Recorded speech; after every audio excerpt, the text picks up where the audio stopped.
Hello everyone. Today we'll be discussing about renal tumors, both the adult and the pediatric renal tumors. We'll discuss it pretty comprehensively. Right. So let me ask you one question.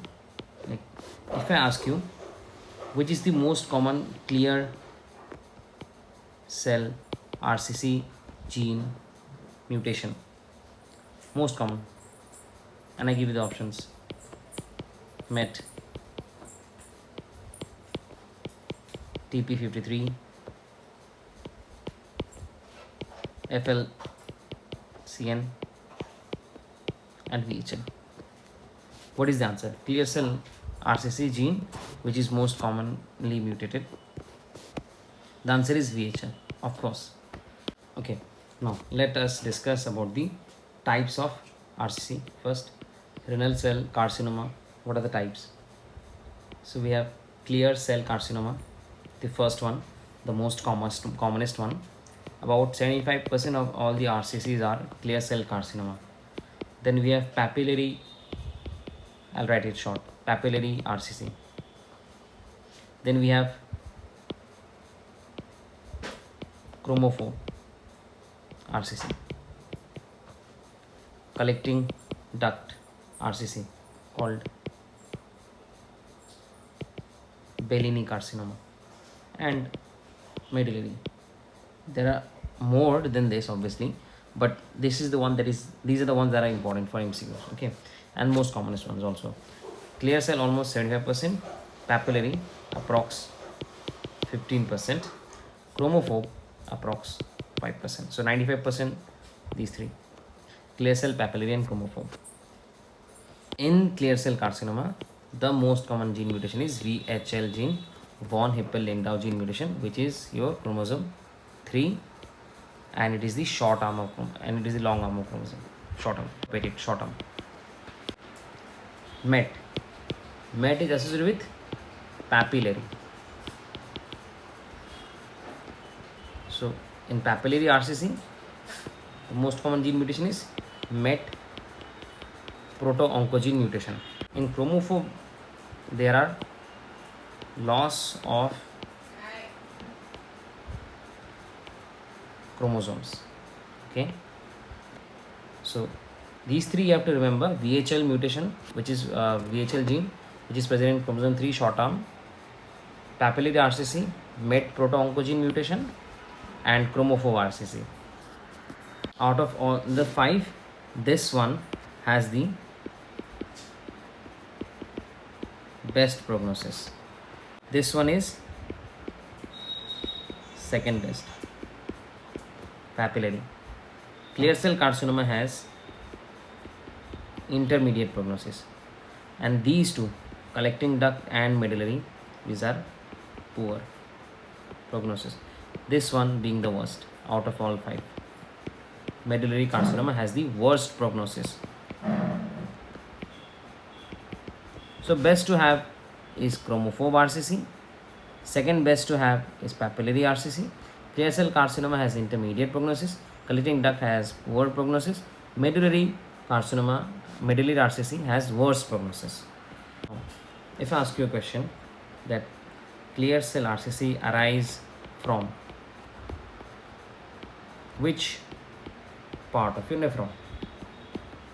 I think you already know these answer. DCT, collecting duct, PCT, and loop of Henle.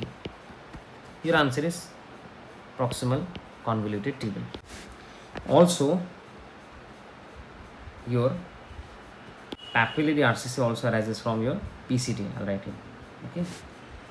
So both clear cell RCC and the second one, papillary RCC, they both together arise from PCT. The best prognosis, that is chromophobe. This one arises from the intercalated cells of collecting duct. Okay. the collecting duct carcinoma, also called Bellini carcinoma. This one arises from the which part of collecting duct? It is the medullary collecting duct cells. You understand, right? Collecting duct has two parts. Cortex, some part of the collecting duct is within the cortex, some part of the collecting duct is going deep into the medulla. It is the medullary part of the collecting duct from which these collecting duct carcinoma or Bellini carcinoma arise. Also the medullary carcinoma, this one also arises from the medullary cells. One important thing about medullary carcinoma is, remember, is that it is seen in sickle cell carcinoma patient. So which RCC is associated with sickle cell carcinoma patient? The answer is medullary carcinoma, and this one has the worst prognosis. Let's continue. Now suppose a 55 question. Okay, a 55-year-old man who is a smoker. He presents with hematuria and mass in the flank region. And CT scan shows heterogeneously enhancing mass. So it is heterogeneously enhancing mass. Which is most likely diagnosis? Okay. So see, this is a 55-year-old patient, smoker, hematuria, mass, CT showing enhancing lesion. The answer is, out of, if I give you options like medullary carcinoma, papillary carcinoma, clear cell carcinoma, angiomyolipoma, the answer will be clear cell carcinoma. Why it is important to know that it is enhancing is because if I tell you that radiologically, okay, clear cell carcinoma is it's a very vascular tumor, so there will be intense enhancement. I'll give you the comparison ताकि आपको, so that you remember that what happens in other, sorry for that noise, anyway. So clear cell carcinoma, intense enhancement. Why? Obviously enhancement is due to vascularity, so it is highly vascular tumor, so it will intensely enhance in arterial phase. Okay, and there will be washout of the contrast in venous phase. Okay, but main thing is it is intensely enhancing. Next type, papillary RCC. It is hypovascular. Because it is hypovascular, so it will enhance even lesser than cortex. So it will appear like, if you see the kidney, it is a kidney, right? It will, this tumor, suppose clear cell carcinoma, this will appear brighter than the surrounding renal parenchyma, but papillary carcinoma will appear hypovascular, hypoenhancing. It will enhance lesser than the surrounding parenchyma. Similarly, the third most commonest one, chromophobe. Chromophobe also has a intermediate kind of enhancement. It enhances but not that much. Okay, thoda enhance, very little enhancement. Again, collecting duct carcinoma and medullary carcinoma, they are also poorly enhancing. So you see, out of all the 5, only clear cell carcinoma is intensely enhancing, chromophobe has very little enhancement, and other 3 are absolutely, they are non-enhancing. Also, you have another very important point mentioned over here, that it is heterogeneous. Out of the 5, clear cell carcinoma is heterogeneous. Why? Because there is lot of thing happening in the clear cell carcinoma. There is necrosis, hemorrhage, cystic changes. Okay, so cystic areas, necrotic areas, hemorrhagic areas are very very common in the clear cell RCC. That is why there will be solid areas and cystic areas, and it will be heterogeneous in appearance. These two, the second two most common one, papillary and chromophobe, they are homogeneous in appearance. Please make notes what I am teaching you, because you will not find these information together at any place until I come out with some notes anyway. Or obviously with time in future, obviously people will be better than me, but anyway. Why do I say you that collecting duct carcinoma and medullary carcinoma, they are the worst ones? This is the second worst, this one is the worst. Why?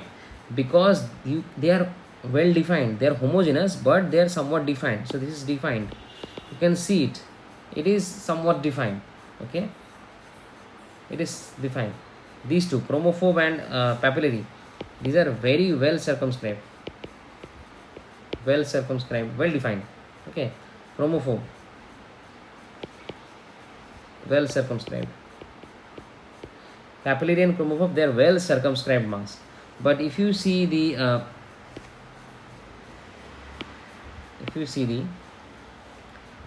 collecting duct or the medullary carcinoma, they will appear like this. They are highly infiltrated. You cannot see the border properly. You won't be able to differentiate where the tumor ends, where the normal tissue starts. These two, collecting duct and papillary carcinoma, these are infiltrative mass. So they are ill defined. They are ill defined because they are infiltrative mass.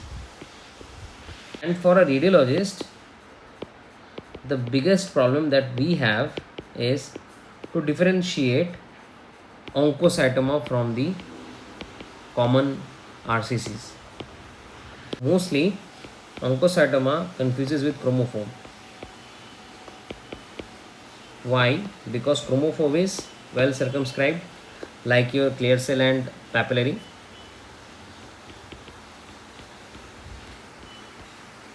Papillary and chromophobe, they are most well circumscribed. RCC is almost also pretty much well circumscribed, well defined, well circumscribed mass. Okay, and it enhances but less than clear cell.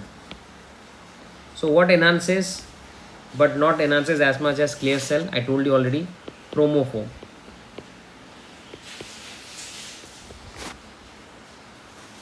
Right, I told you that clear cell carcinoma has intense enhancement. Clear cell carcinoma has intense enhancement. Chromophobe has intermediate enhancement. Baki ke teen, all the remaining three, they are poorly enhancing.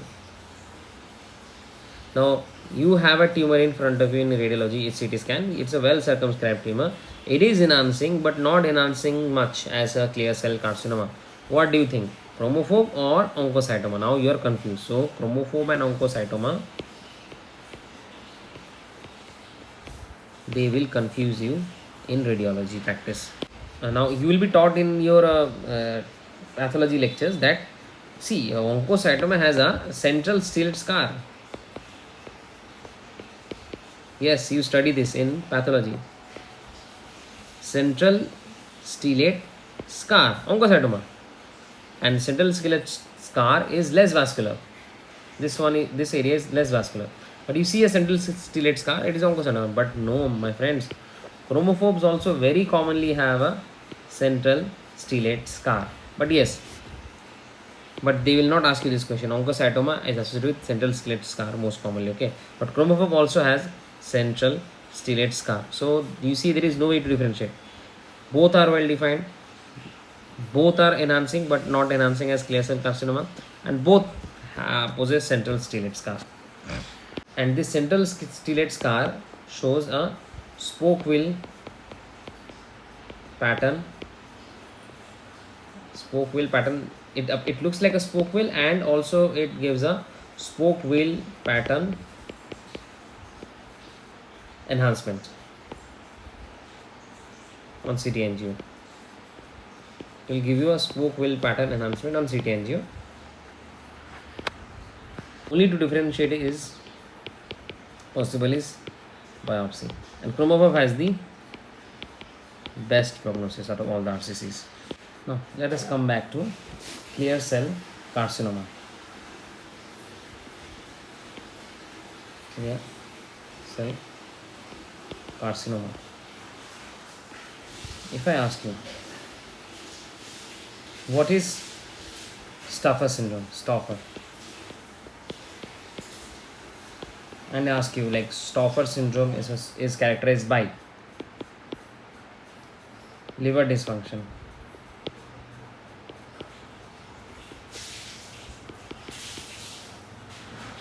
with liver mets, liver dysfunction without liver mets, adrenal metastasis of RCC, and polycythemia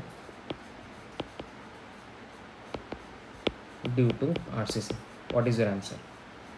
Answer is hepatic dysfunction without liver metastasis. See, Stauffer syndrome is a paraneoplastic syndrome. Okay, now we'll discuss the paraneoplastic syndromes of RCC. Okay, mainly paraneoplastic syndrome that we see is polycythemia. Increased erythropoietin production, polycythemia. Hypercalcemia,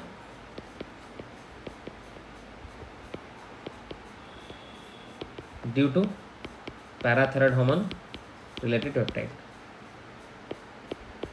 Hypertension is a paraneoplastic syndrome here due to increased renin production. And Stauffer syndrome is reversible hepatic dysfunction. Reversible hepatic dysfunction. I'll ask you a question. Very easy question. Now you already studied this, so I'll just see how many you can answer. Which of the following is which of the following is not a paraneoplastic syndrome of RCC? Option A, hypercalcemia. The answer is yes. We already studied PTHRP. Polycythemia, yes. Increased EPO, option C. Cushing syndrome, okay. Now I haven't teach you this. And SIADH. So ये दोनों में confusion है. Which of the following is not a paraneoplastic syndrome of RCC? See, Cushing syndrome is very, very much possible because in almost many cancers we see this condition. It is due to ectopic ACTH production. Ectopic ACTH production. If I give you two more options, and it's a multiple choice question now. Feminization of a man and masculinization of a female. Okay, can feminization happen? Yes, it is due to estrogen production that is also associated with RCC, and masculinization is also there with increased production of androgens. So if I want to add on this list, what are the paraneoplastic syndrome? Polycythemia, hypercalcemia, HTN, Stauffer, Cushing due to ectopic acid H production, feminization due to estrogen, and masculinization due to our androgen production. This will be your complete list of paraneoplastic syndromes in RCC. SIADH, if I ask you SIADH, it is why happening, what is happening, what is cause? It is ectopic ADH production. Syndrome of inappropriate ADH, I used to call it syndrome of increased ADH. So it is ectopic ADH production. Now where we see it most commonly, it is your lung cancer. Which lung cancer? Tell me, think. I'll give you 2-3 seconds. Think, can you think of it? SCLC, small cell lung cancer.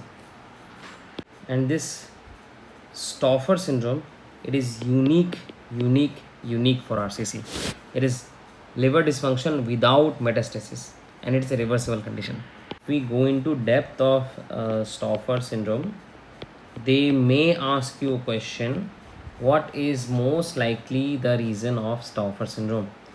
It is interleukin 6. That is what is mostly believed. It is the cytokine interleukin 6. And why do we call it liver dysfunction which is reversible? How it is reversible? It is reversible because once you do nephrectomy, you remove that tumor mass, the kidney, it is reversed. So if they ask you a question like a patient with renal mass, okay, has elevated ALP, abnormal liver function test, that is what I mean to say, ALT, increased ALT, but there is no evidence of liver mets. So renal mass, increased ALT, no evidence of liver mets, your answer is Stauffer syndrome. Now we already know that RCC very commonly invades renal vein, then it goes to the inferior vena cava, and many times I have seen patients where the thrombus has gone into the atrium, right atrium. From IVC it has gone up into the right atrium. This RCC is radio and we are talking about clear cell RCC mostly. They are radio and chemo resistant. It's not specifically to clear cell RCC. All the kinds of RCCs, they show renal vein involvement. They invade the renal vein, and they are radio and chemo resistant. So surgery is the only treatment for them. Mostly, not the only, the main treatment for them. Treatment is like this. You see the size of the tumor.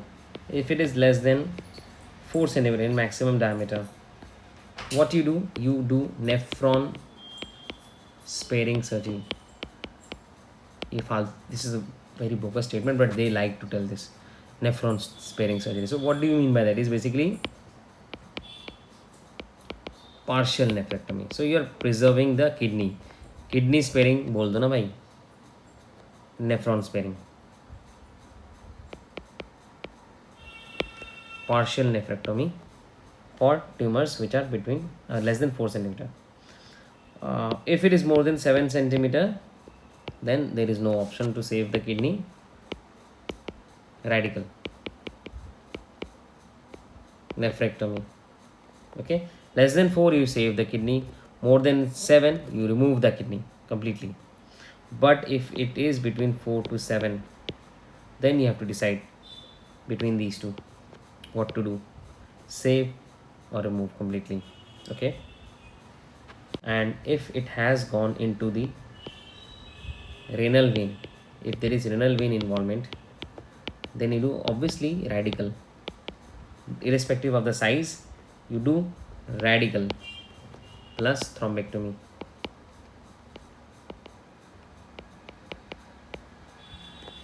So this is possible if the tumor is localized, but if it has metastasis, if it has metastasized, then you have to give tyrosine kinase inhibitors, TKIs, tyrosine kinase inhibitors, and other lots of drugs are there, but I'll not go into detail of the medicines for now. But remember what is the approach for the tumors of this size. Now, after discussing RCCs, let us discuss about the benign renal tumors. So, the most common benign renal tumor is oncocytoma. Second most common, AML, full form, I think, angiomyolipoma. Then, third most common, renal adenoma. Remember these three: oncocytoma, angiomyolipoma, and adenoma.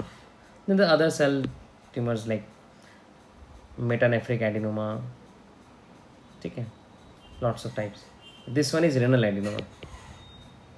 There is one renal adenoma. There is one metanephric adenoma. But these are benign ones, so you don't have to worry about them. The one to worry about is AML.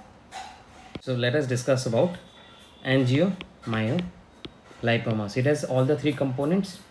Angio, that means we have blood vessels, but see, angio, these are not thick, these are not thin walled, these are thick walled blood vessels. Okay, this is the point to remember. They are thick walled blood vessels. Next, myo. Myo means which muscle? Which muscle? Smooth muscle. Thick walled, smooth, and lipo, obviously adipose tissue, and it is obviously mature adipose tissue. Mature adipose tissue.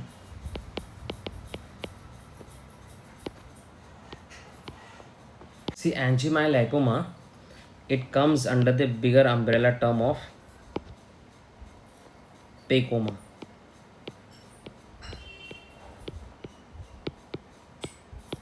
The cell, the omas that arise from PEC. PEC यानी कि perivascular epithelioid cells. Perivascular epithelioid cells. So the tumors which arise from perivascular epithelioid cells, they are called pecoma. So it's a part of pecoma family of tumors. Okay, I'll tell you about the other pecomas later. Okay, few minutes later, but I'll finish AML first. So AML mein we have thick, we have smooth, we have mature. Do you remember these three? Angiomyolipo, all remember. Smooth muscle, thick walled vessels, mature adipose tissue. This is you have to focus. You don't cause anything, but if they are more than 4 centimeter in size, you should excise them. You should remove them. Why? Because they have increased risk of causing hemorrhage. And the hemorrhage is where? The hemorrhage is retroperitoneal. Retroperitoneal hemorrhage, because it is happening from kidneys, and kidney is a retroperitoneal organ, so it has to be retroperitoneal hemorrhage, right? And this is known as Wunderlich. It is known as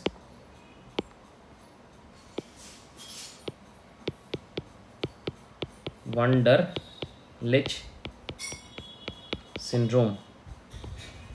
Wunderlich syndrome. The preferred treatment for now is embolization.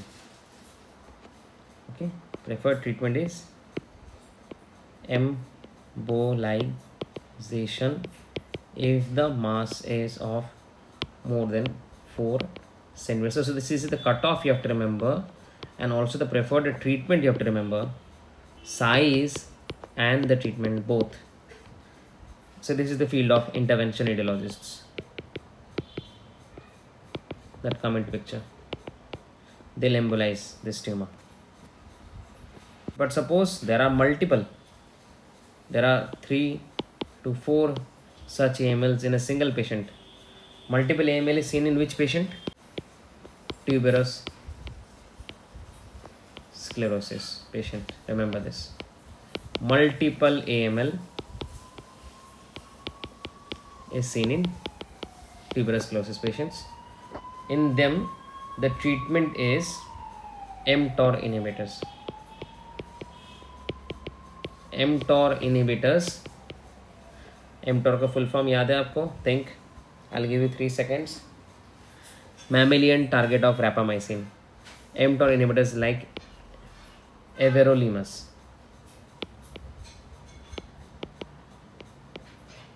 Can you remember other mTOR inhibitors? Just tell me the most basic one.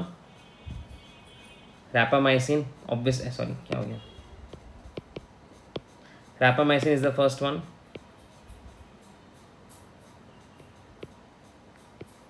What is the other name for rapamycin? Sirolimus.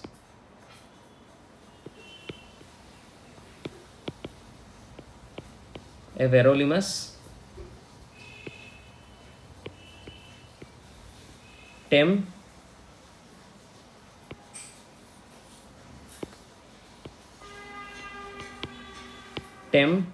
Sirolimus.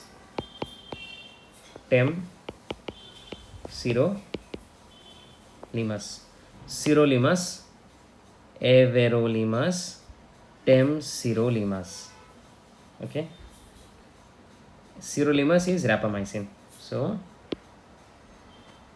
you should be able to answer these questions. Rapamycin is sirolimus, everolimus, and sirolimus. These 3 are your mTOR inhibitors.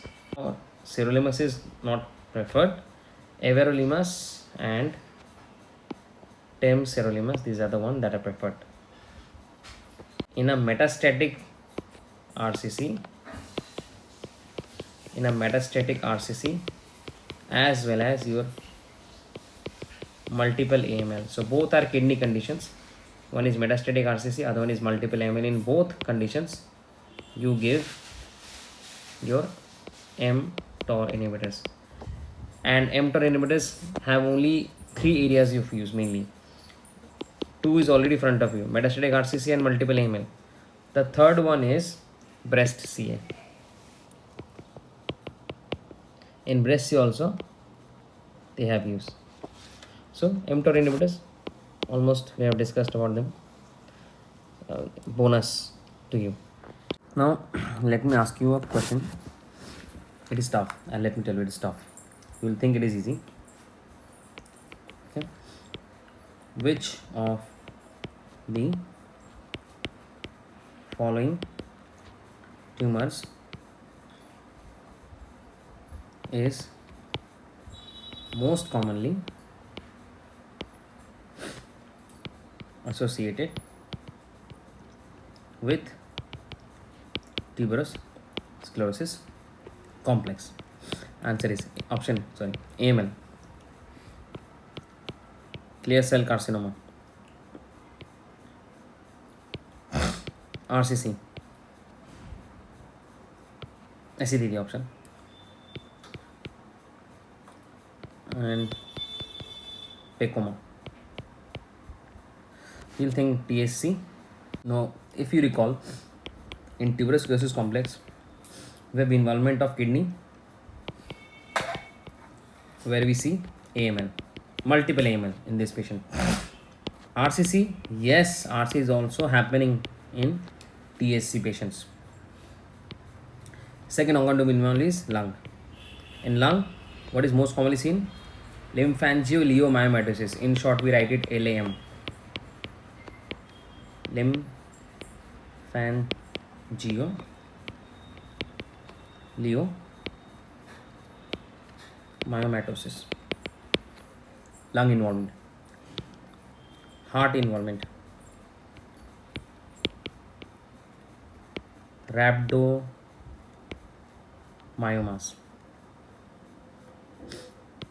Eye. retinal hamartoma. Any other organ other than renal, lung, heart, eye? Most important organs which are involved is skin and CNS, because it's a neurocutaneous syndrome. So in skin you will find a lot of angiofibromas. अरे यार, you will find a lot of angiofibromas in skin, and in CNS you will find the cortical tubers. This is the hallmark: cortical tuber, subependymal nodule, and if they are more than 1 centimeter in size we call them subependymal giant cell astrocytoma. Sega in short we call them. So skin, CNS and eye, you have to remember these: angiofibroma, cortical tubers, subependymal nodule, and subependymal giant cell astrocytoma. Eye, retinal hamartoma; heart, rhabdomyoma; lung, LAM, lymphangioliomyomatosis; and kidneys, AML, and sometimes RCC. So your answer, you're thinking, see, AML, RCC, out of these two, AML is more common, so answer is AML, but answer is no. Pecoma. Why? Because LAM and AML, they are both examples of pecoma, and these are the most important two pecomas. और भी कुछ pecomas होते हैं, there are few more pecomas, but they are not that important. So the major two pecoma is AML and LAM. So answer will be pecoma.